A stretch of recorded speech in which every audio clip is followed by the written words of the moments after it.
Permisi Mbak. Iya. Kalau boleh tahu Mbaknya jualan seblak ini sudah berapa lama? Jadi untuk berapa lamanya ini kurang lebih 2 tahun ya. Nah untuk sejak perintisnya itu mulai dari pas aku kuliah. Jadi mulai buka usaha ini tuh mulai pertengahan aku kuliah, sekitar di semester 5 aku baru buka outlet seblak Papoi Prasmanan ini. Nah dulu itu sebelumnya belum outlet yang pakai konten kayak gini. Jadi sebelumnya itu pakai kayu ya, pakai kayu biasa yang bermodal kurang lebih 600.000 lah, 600.000. Terus habis itu aku ikut lomba. Jadi pas kuliah itu kan aku ikut lomba, dapat pendanaan sekitar berapa ya, 10 juta kan. Nah baru uang 10 juta itu tak gunakan untuk beli outlet atau modal ngembangin usahaku sampai sekarang. Jadi untuk awalnya itu kira-kira tahun 2021 ya, COVID itu ya. Iya, 2020. Ya pokoknya pas COVID itu ya. Jadi awal mulanya itu pas COVID itu. Dan untuk keuntungan sama kerugiannya berapa kalau boleh tahu?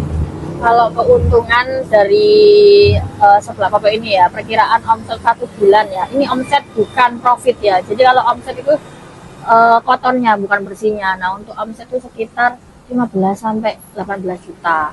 Nah untuk profitnya itu sekitar pokoknya kalau sepi 6 juta, sekitar 6 juta ya. Kalau rame sekitar 8 sampai 9 juta itu profitnya. Nah kalau omsetnya tadi itu. Nah untuk kerugiannya sendiri alhamdulillah belum pernah sampai rugi yang beberapa juta gitu, insya Allah masih belum ya. Cuman pernah sih ya ada kejadian punya karyawan terus karyawannya nggak jujur gitu ya.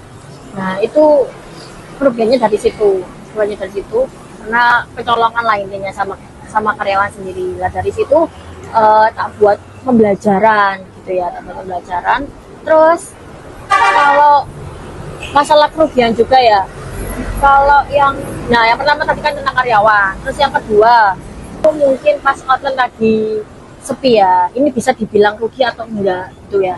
Nah pas outlet lagi sepi ini biasanya omset kan turun ya, jadi udah biasa orang usaha itu naik turun itu udah biasa. Jadi untuk mengatasi